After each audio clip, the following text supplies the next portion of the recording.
દર્શક મિત્રો, અમારો લગ્ન વાંછુક લુખેશ હોંશે હોંશે ધંધુકા ગયો સાર્વજનિક શાળાના શિક્ષિકા સંધ્યાબેનને મળવા, પણ મોઢું કાળું કરીને પાછો ફર્યો. થયું એવું કે હરક પદુડો લુખેશ જેવો વર્ગમાં દાખલ થયો કે લપસ્યો ને પડ્યો સંધ્યાબેનના ટેબલ પર. હવે ટેબલ પર કાળી સાઈનો ખડીયો ખુલ્લો હતો. એ ઉછળ્યો અને સાઈ પડી લુખેશના મોઢા પર. મોઢું કાળું થઈ ગયું. વર્ગના છોકરાઓ બધા ચીચિયારી પાડવા માંડ્યા, ગોરીલો ગોરીલો. સંધ્યાબેન ડઘાઈ ગયા. રાક્ષસ જેવા લુખેશને જોઈને એમણે પ્રતિજ્ઞા લીધી કે હું આ જીવન કુંવારી રહીશ. અને અમારો લુખેશ ભગ્ન હૃદયે પાછો ફર્યો.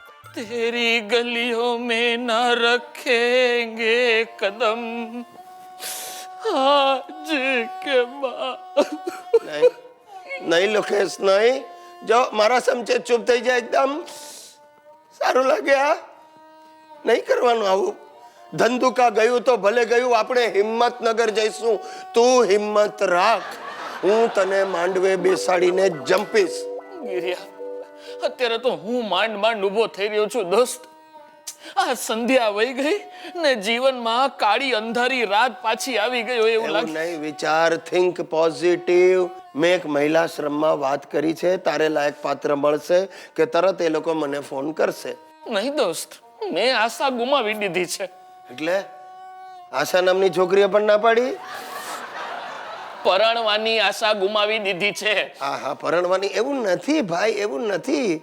મેં આજુબાજુના ગામડાઓમાં પણ વાત ચલાવી છે. આ હોળી પહેલા નક્કી તને સળગાવી દઈશ, એટલે કે તારું ગોઠવી દઈશ. ભાઈ, હોળી પહેલા ગોઠવ.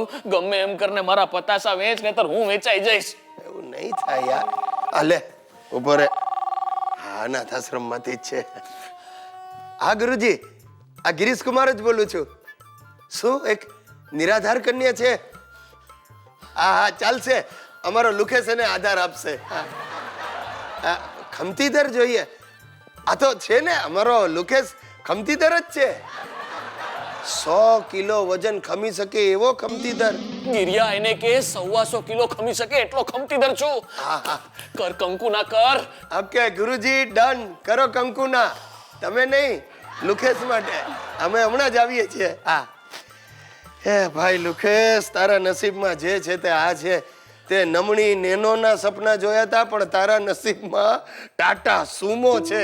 ચાલશે ગિરિયા, ચાલશે. હવે તો કરેંગે યા મરેંગે. મરશે. દોસ્તો, મારે ગિરીશ અને શિરીષની કુંડળી મેચ કરાવવી છે. એટલે કે મારી અને મારા બાપુજીની કુંડળી. ના, આપણને ગ્રહ નડતા હોય તો વીંટી પહેરીએ, પણ બાપ નડતો હોય ત્યારે શું કરવું મને કહેશો? આ મારા બાપુજી શિરીષલાલ હમણાં થોડા દિવસ પહેલા કાંઈક જબ્બાના કપડાનો તાકો લઈ આવ્યા. 20 મીટર કપડું ફક્ત 400 રૂપિયામાં. એટલે 20 રૂપિયા મીટર થયું. મારા બાપાને કોઈક માણસ રસ્તામાં ભટકાઈ ગયો કે કાકા ચોરીનો માલ છે, ઝટ પાડો. 100 રૂપિયા મીટરનું કપડું 20માં આપું છું, ઝટ પાડો. અને મારા બાપાએ ઉત્સાહમાં આવીને આખો તાકો ઉપાડી લીધો. હવે ઘરે આવીને ખોલ્યું તો સાહેબ શું, 1 મીટર કપડું વ્યવસ્થિત નીકળ્યું, બાકીનું 19 મીટર કપડું ઉધઈથી ભરેલું નીકળ્યું. અરે ઘરમાં તો ચીસા ચીસ થઈ ગઈ. સુસલી ઉછળી, હિતિયો દોડીને બહાર જતો રહ્યો. ઇન્સેક્ટ કરવા માંડ્યા. અરે મેં કહું ભાઈ, આ કપડાનું કરવું શું મારે?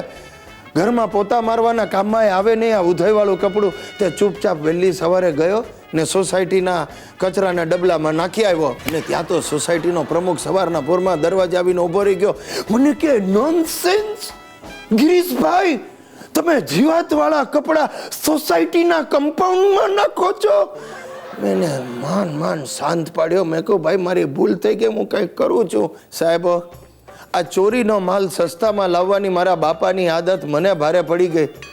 એટલે વિચાર કરો, આ મારી બૈરી સુશીલાને પણ મારા બાપાએ જ પસંદ કરેલી. આ ઉધઈવાળું કપડું તો ઉકરડે નાખી આવ્યો, પણ બૈરીનું શું કરવું?